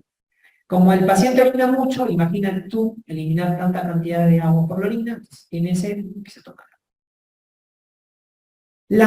El paciente con diabetes, estamos diciendo que su problema es que la insulina no actúa bien o no hay insulina. Entonces, si no hay insulina o la insulina no actúa bien, entonces, ¿qué sucede? La glucosa no puede entrar a la célula. Entonces, como la glucosa no puede entrar a la célula muscular, a la célula adiposa, ¿qué cosa? El músculo y el músculo y el tejido adiposo le dicen, oye, cerebro, no está llegando la glucosa, ¿no? Acá no hay glucosa. Y dice, no hay glucosa. Entonces que activo mi sensación del hambre. Voy a comer más, ¿por qué? Porque es mi instinto, ¿no? O sea, la glucosa está alta en sangre, pero no es aprovechada por los tejidos. Entonces el cuerpo dice, yo necesito comer más, porque si mis tejidos no tienen combustible, no sé qué pasa, yo tengo que comer más. Por eso se produce la polifagia. Y la pérdida de peso. ¿Por qué se produce la pérdida de peso? Aquí viene la explicación y se confirma por qué la insulina es una hormona anabólica. No hay insulina, entonces el paciente no puede absorber bien la glucosa. Entonces el paciente dice, oye, ¿sabes qué?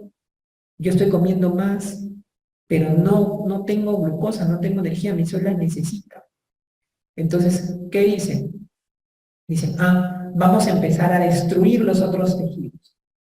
Entonces, como no hay insulina, la insulina no actúa bien, la insulina no puede frenar esos procesos de destrucción. Entonces, ¿qué pasa? Se empiezan a destruir las grasas, se empiezan a destruir las proteínas. ¿Dónde tenemos grasa? Tejido adiposo. ¿Dónde tenemos proteínas? En el músculo. Entonces, ¿qué pasa si se degrada la grasa y en el músculo? La proteína. El paciente empieza a reducir el tejido adiposo, empieza a reducir el tejido muscular, y el paciente empieza a bajar de peso. Como no hay insulina, que es una hormona que construye, entonces todo empieza a destruirse. Y el paciente baja de peso. El paciente se puede quedar hueso y pellejo cuando tiene diabetes. Antes haya tratamiento para esta enfermedad farmacológica, tratamiento con medicamentos, los pacientes morían hueso y pellejo, desnutridos, ¿no? Por la gran pérdida de peso que había en estos pacientes, ¿no? Asociado obviamente a otros factores que vamos a ver a continuación. Pero ¿cuál es el problema de la diabetes? Porque yo diría, la glucosa está alta en sangre, pero ya, ¿qué pasa si la glucosa se eleva en sangre? ¿Qué sucede si no controlas la diabetes? ¿Saben cuál es el problema de tener la glucosa alta en la sangre, chicos? El problema de tener la glucosa alta en la sangre es que vamos a generar complicaciones. Y lo que tú tienes que hacerle entender a tu familiar, a tu futuro paciente con diabetes, es que la diabetes es una enfermedad crónica, tal como lo dice su definición. ¿Qué significa enfermedad crónica? Que lo va a acompañar toda su vida. No lo va a tener 2, 3 meses y se va a sanar. No, lo va a acompañar toda su vida. Y si él no controla sus niveles de glucosa, porque cuando un paciente diagnostica esta enfermedad tiene que recibir tratamiento, si él no recibe tratamiento, no controla, entonces se complica. Y ahí viene el problema, porque eso pone en riesgo su vida. Y existen 2 grandes grupos de complicaciones en diabetes. Vamos a tener complicaciones agudas, que son complicaciones que se presentan así, brusco, rápido. ¿Cuáles son? La cetoacidosis diabética,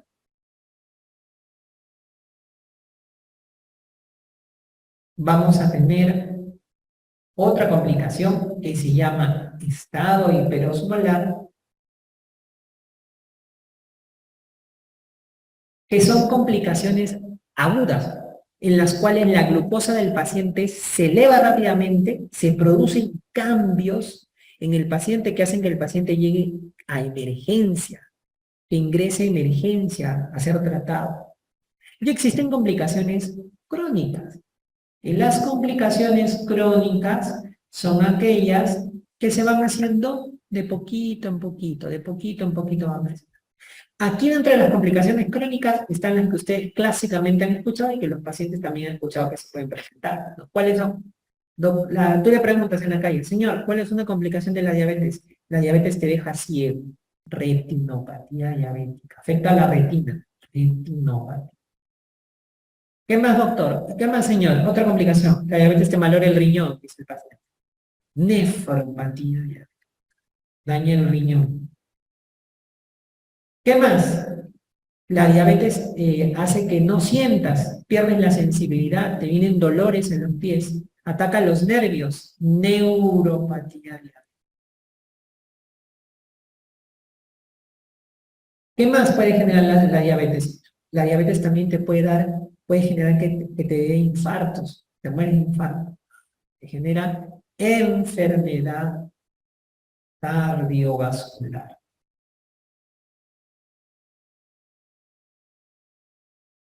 Las complicaciones agudas se producen porque la glucosa se eleva rápidamente, el azúcar se eleva rápidamente y todo se desarrolla en el cuerpo. Se producen alteraciones que hacen que todo se desarrolle en el organismo y el paciente pone en riesgo su vida. Las crónicas se producen porque el exceso de glucosa alta en la sangre empieza a dañar los vasos sanguíneos. A la diabetes, a la glucosa alta en la sangre le gusta dañar el endotelio de los vasos sanguíneos. Cuando daña el endotelio de los vasos sanguíneos, predispone que haya compromiso de la circulación en los órganos y genera estas complicaciones.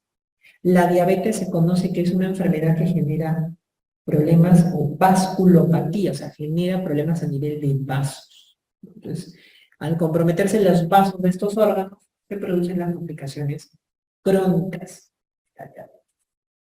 Entonces, yo les pregunto a ustedes, sin necesidad de ser, digamos, desconocer la definición técnica de cada una de estas complicaciones, yo les pregunto a ustedes, primero, esta niña del caso clínico, que habíamos dicho que tiene diabetes, ¿qué tipo de diabetes creen que tenga? ¿Diabetes tipo 1 o diabetes tipo 2? A ver, ¿qué creen ustedes, chicos? Esta niña del caso clínico. Diabetes tipo 1. Es una paciente joven, una niña, no es obesa. Y ahora yo les pregunto, segunda pregunta. Esta paciente, sospechamos que tiene diabetes tipo 1, está ingresando por emergencia, comprometida su salud. ¿Ustedes creen que esta paciente tiene una complicación aguda o una complicación crónica de la diabetes, siendo tan aparatoso como ingresado por emergencia? ¿Cuál creen que tenga usted? Tiene una complicación aguda, porque la paciente ingresado, comprometida, su mamá está preocupada, no está respirando rápido, su corazón late rápido, está deshidratada, la niña, ¿no? Miren la imagen de la niña en el cama. Esta niña tiene una complicación aguda de la diabetes.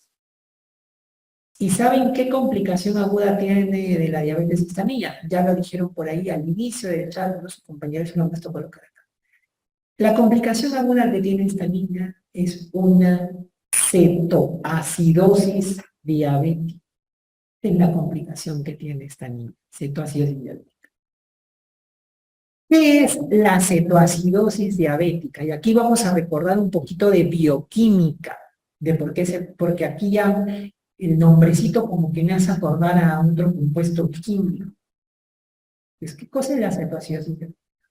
La cetoacidosis diabética es una complicación aguda de la diabetes que presentan los pacientes con diabetes tipo 1 con mucha frecuencia. La mayor parte de pacientes con diabetes tipo 1 van a debutar, o sea, se les va a hacer el diagnóstico de diabetes, generalmente porque ingresan a la emergencia con esta complicación.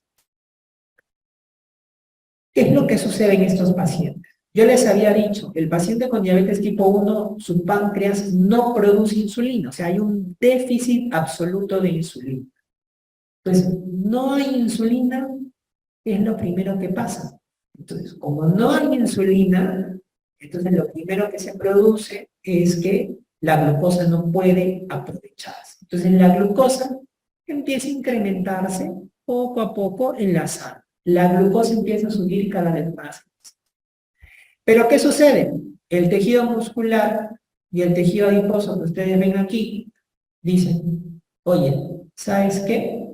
A mí no me está llegando la glucosa. Tú me dices que la glucosa está alta en la sangre, pero a mí no me llega. Entonces, ¿sabes qué? Tienes que hacer algo para poder darme glucosa, porque si no, yo no voy a tener energía para poder hacer mis actividades. Entonces, entonces, ¿qué es lo que sucede? ¿Y ahora qué hacemos? Tenemos que darle energía de donde sea. Entonces, ¿qué es lo que sucede? Lo que sucede es que primero el hígado dice, ¿saben qué? Yo voy a agarrar y yo tengo que darle glucosa a estos tejidos porque me dicen que no les está llegando la glucosa. Me parece raro, pero les tengo que dar pues, glucosa. Entonces, aprovechándose de que no hay insulina en estos pacientes que frene el proceso de destrucción del glucógeno, el hígado hace glucogenólisis. ¿Qué cosa significa glucogenólisis? Ruptura del glucógeno. El hígado dice, no hay insulina, los órganos me están reclamando que no hay glucosa, entonces yo voy a romper mi glucógeno, pues. Lo rompo porque no le está llegando la glucosa. ¿No? Entonces, empieza a romperse el glucógeno del hígado por este proceso de glucogenólisis. Pero aún así no les llega la glucosa a los órganos, porque no hay insulina. No hay insulina, no puede entrar la glucosa. Entonces el músculo y el adiposo dicen, ¿saben qué? Yo necesito glucosa, no me está llegando. Entonces agarran y el páncreas dice, qué raro, no les llega glucosa. Entonces, bueno, voy a hacer que el glucagón salga, porque parece que no está captando la glucosa, entonces voy a hacer que el glucagón se incremente, pues, para sacar glucosa, más glucosa, ¿no? Entonces incrementa el glucagón y el glucagón lo que hace es, insiste a que el hígado siga rompiendo el glucógeno para que se saque glucosa. Llega un momento en donde ya no se puede más, y entonces el tejido muscular, el tejido adiposo dice, ¿saben qué? Ya empieza a romper otras moléculas, porque ya el glucógeno ya no da para la glucosa, yo no tengo glucosa, a mí no me llega la glucosa, no sé qué está pasando, pero a mí no me llega. Entonces, ¿saben qué? Empecemos a romper las otras macromoléculas. Rompamos las proteínas para poder obtener aminoácidos.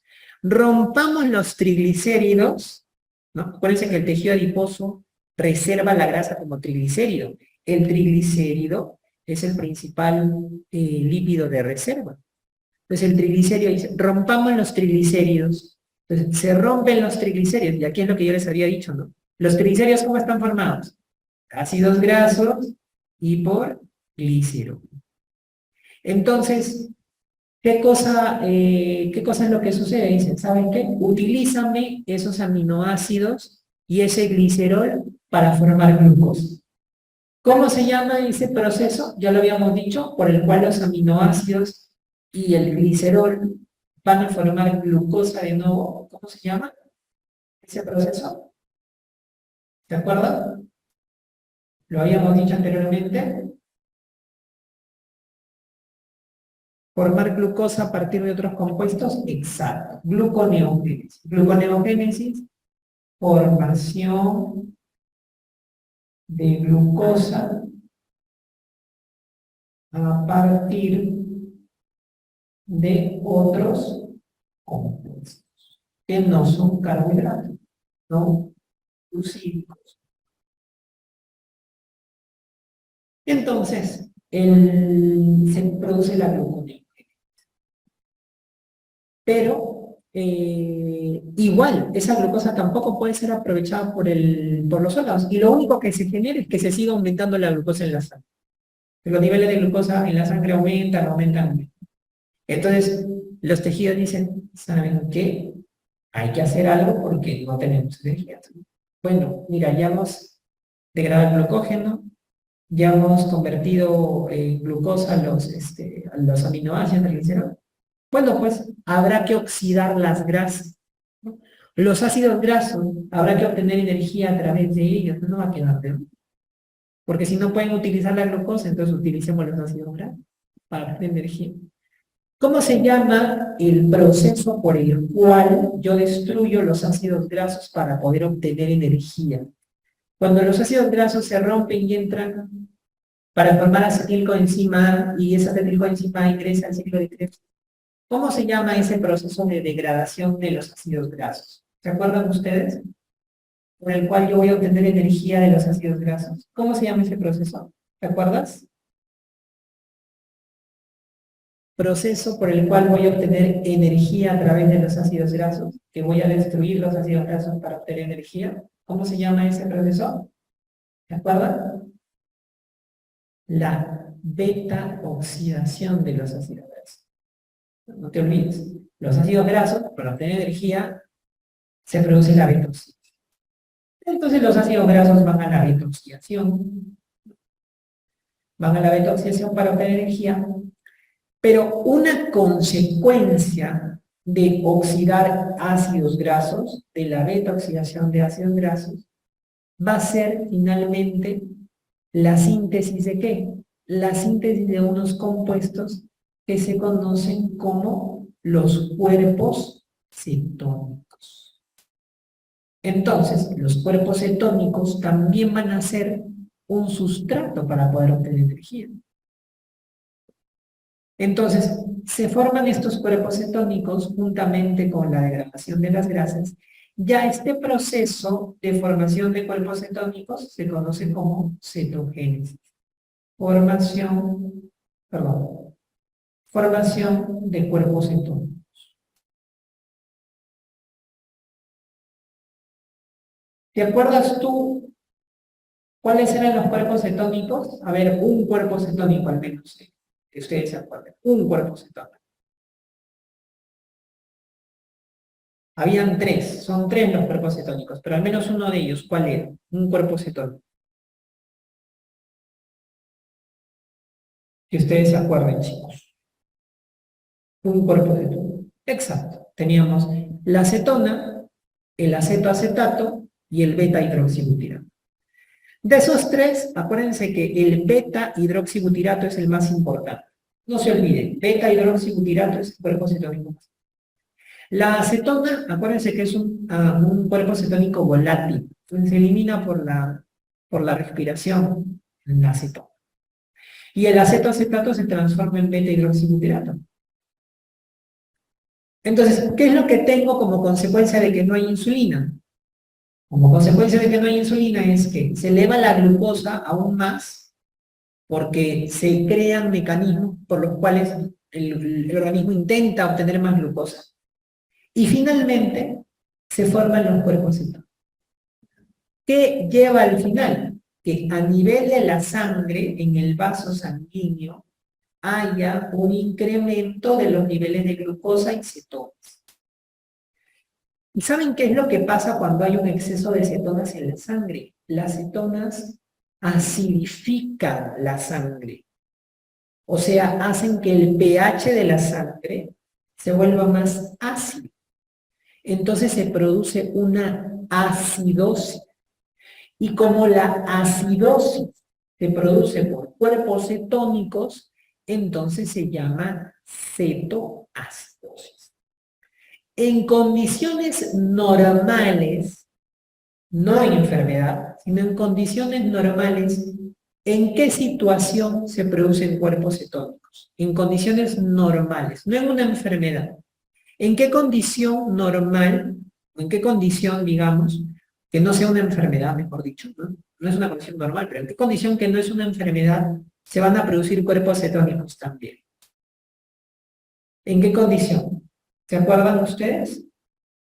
En el ayuno prolongado. Cuando el ayuno es muy largo, ya se utilizan todas las fuentes energéticas. Ahí también se producen cuerpos cetónicos.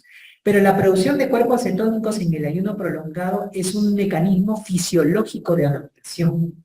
En cambio, en el paciente con diabetes, no. Porque en el paciente con diabetes, ese paciente tiene ya glucosa hasta por las puras en la sangre. Sino que como no se puede utilizar bien, entonces el organismo empieza a crear otros sustratos energéticos, entre ellos los cuerpos cetónicos. Y como es una acidosis por cuerpos cetónicos que se produce bajo el contexto de una enfermedad que es la diabetes, por eso se llama acidosis diabética. Entonces la cetoacidosis diabética es una condición en la cual hay un exceso de cuerpos cetónicos que generan acidosis en un paciente con diabetes, es decir, que tiene la glucosa. Para terminar, chicos, con unos datos puntuales, porque esto es más de clínica, solamente para que se engloben en el caso. La cetoacidosis diabética es más frecuente en la diabetes tipo 1, se produce porque el paciente no utiliza la insulina o hay algo que lo descompensa. Ustedes van a encontrar que el paciente va a tener la clínica antes de ingresar a la emergencia de diabetes, es decir, la poliuria, polidipsia, polifagia, que son síntomas de diabetes en general. Pero tú puedes reconocer una cetoacidosis diabética porque los síntomas que hacen que la paciente vaya a la emergencia, la paciente ingresa a la emergencia, ella se va a quejar o él se va a quejar, nuestra paciente se quejaba de dolor abdominal, náuseas, vómitos, deshidratación, también puede haber compromiso del estado de conciencia, o sea que la paciente está media que se duerme, ¿no? Entonces, ¿qué son los síntomas que hicieron ir a la emergencia a la mamá con su niña? ¿No? Esto presentaba la niña. Cuando tú la ves, le examinas a la paciente, tiene una respiración rápida y superficial que se conoce como respiración de Kussmaul, que es una respiración que se ve en los pacientes que tienen acidosis. Y cuando tú te acercas a ver ese paciente, como la acetona es un cuerpo cetónico volátil, la acetona se evapora y se elimina por la respiración. La acetona tiene olor frutado, como olor a manzana. Tú te acercas al paciente con cetoacidosis y huele como frutado, olor a manzana. A eso se conoce como aliento cetónico. Entonces, cuando tú le haces un examen al paciente, tú encuentras que su azúcar, la glucosa en la sangre en el paciente suele ser más de 250 para arriba. Si tú le haces este examen que yo les había comentado que es el AGA, te sale que el paciente está acidótico, tiene acidosis metabólica, y en su examen de orina encuentras las cetonas positivas. Todo eso te hace confirmar que el paciente tiene una cetoacidosis metabólica, una cetoacidosis diabética. Y el tratamiento es darle lo que le falta. ¿Qué le falta al paciente? Insulina. Entonces, generalmente, como es una situación de gravedad, se le da insulina en la vena. Porque usualmente la insulina como tratamiento diario se aplica en la grasita de manera subcutánea. Pero como este paciente es una complicación aguda, está totalmente descompensado, solamente en esta condición se da la insulina por vía endovenosa, por la vena, no por vía subcutánea. Luego, cuando la paciente se recupera, ya para su casa el tratamiento que va a seguir es solamente con insulina, pero insulina subcutánea, que se aplica en la barriguita, en la grasita de la barriga o en la grasita del brazo, ¿no?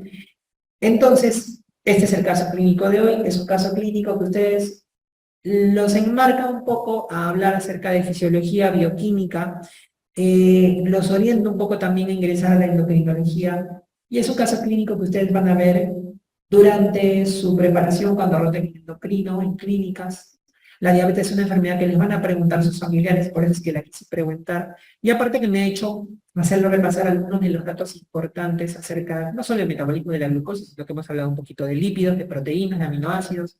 Entonces hemos hablado un poquito de cada uno y hemos hablado de fisiología endocrina. Chicos, ¿hay alguna pregunta respecto a este caso clínico o en general, si ustedes quisieran que yo les oriente en algo acerca de lo que es bioquímica, fisiología, o si quisieran saber algún datito de diabetes que yo les pudiera orientar? Tal vez con gusto les puedo responder sus preguntas, ya que nos quedan algunos minutos para terminar la sesión del día de hoy. Entonces, si hay alguna pregunta, creo que por aquí alguien me preguntaba, mientras alguno se anima, si es que alguno se anima a hacer alguna pregunta en general. Por aquí al inicio de la clase, cuando presentamos el caso clínico, me comentaban acerca de la resistencia a la insulina y la diabetes, ¿no? La resistencia a la insulina es una condición previa que se produce para que el paciente tenga diabetes mellitus, pero la diabetes mellitus de tipo 2. Por ejemplo, esta niña que ha ingresado a la emergencia, ella no tiene resistencia a la insulina, porque la resistencia a la insulina se ve en la diabetes tipo 2. Cuando ustedes piensan en resistencia a la insulina, ustedes piensen en un paciente que tiene sobrepeso, obesidad, tiene malos estilos de vida, o sea, tiene una mala alimentación, más ejercicio. Eso hace orientar más a una resistencia a la insulina. Y que la resistencia a la insulina es un riesgo para que el paciente haga diabetes mellitus tipo 2. Luego por ahí en el caso clínico también me preguntaron cómo diferenciar una diabetes mellitus de una cetoacidosis diabética. Porque la cetoacidosis diabética es una complicación aguda, entonces el paciente ingresa aparatosamente a la emergencia, con dolor abdominal, náuseas, vómito, respiración rápida y superficial, deshidratado, y el diagnóstico se hace básicamente, o se confirma con el laboratorio. Que tú en el laboratorio encuentras, como les mencionaba, una glucosa más de 250, un cirrosis, el examen del paciente, cetonas hemoglobina. Eso hace el diagnóstico. La diabetes mellitus, tú puedes encontrar un paciente que tiene diabetes mellitus, pero que no está descompensado de forma aguda. Por ejemplo, esta misma paciente podría no haber ingresado a la emergencia con toda la sintomatología de la cetoacidosis, no descompensada, sino simplemente haber tenido poliuria, polidipsia, polifagia, y tal vez hubiera sido simplemente una diabetes tipo 1. En este caso, como ha ingresado descompensada, una complicación aguda, entonces en este caso es una cetoacidosis diabética. El pie diabético. El pie diabético es una complicación también de la diabetes. En este caso, en el pie diabético, ¿qué es lo que sucede? El pie diabético se juntan dos complicaciones de la diabetes para generar esta complicación mixta, ¿no? Por un lado, se compromete la sensibilidad del pie del paciente, entonces el paciente no siente. Entonces, si se hace una herida, el paciente no va a sentir la herida. Y por otro lado, se compromete la circulación en el pie del paciente. Entonces, el paciente tiene dificultad para cicatrizar la herida. Entonces, imagínate, si tú tienes una persona que no siente y que tiene dificultad para la cicatrización, entonces si esa persona, por ejemplo, se hace una herida en el pie, esa herida no la va a sentir, probablemente no le va a tomar importancia, la herida va a crecer, crecer, crecer, crecer. Como no tiene buena circulación, el paciente no va a cicatrizar, su herida va a demorar en cicatrizar la herida, y si el paciente no tiene cuidado, la herida se va a infectar. Y eso genera un pie diabético. Pie diabético hace referencia a la presencia de una úlcera, una herida, una solución de continuidad en el pie de un paciente que tiene diabetes.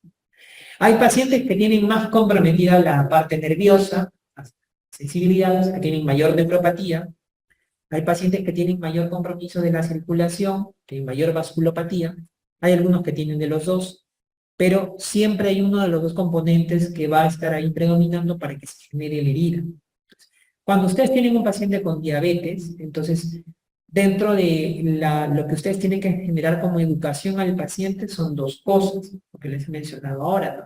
Es una enfermedad crónica, por lo tanto el paciente se tiene que cuidar y seguir tratamiento, y segundo, las complicaciones. Y dentro de las complicaciones les tienen que mencionar ustedes. Usted tiene que hacerse un chequeo cada cierto tiempo para ver cómo está la función del riñón, ver cómo están los ojitos, tiene que revisarse los pies, tiene que tener cuidado con los pies, con la aparición de heridas, para prevenir que no haya pie diabético. Otra pregunta que me hacen es en relación al coma hiperosmolar o el estado hiperosmolar. Yo les había dicho que dentro de las complicaciones agudas Una es la cetoacidosis diabética y la otra es el estado hiperosmolar. La cetoacidosis diabética, el paciente con diabetes tipo 1, su complicación aguda es la cetoacidosis diabética usada. Y el estado hiperosmolar se ve más en el diabético tipo 2, ¿no? ¿Qué es lo que pasa con el diabético tipo 2? ¿Por qué se produce el estado hiperosmolar?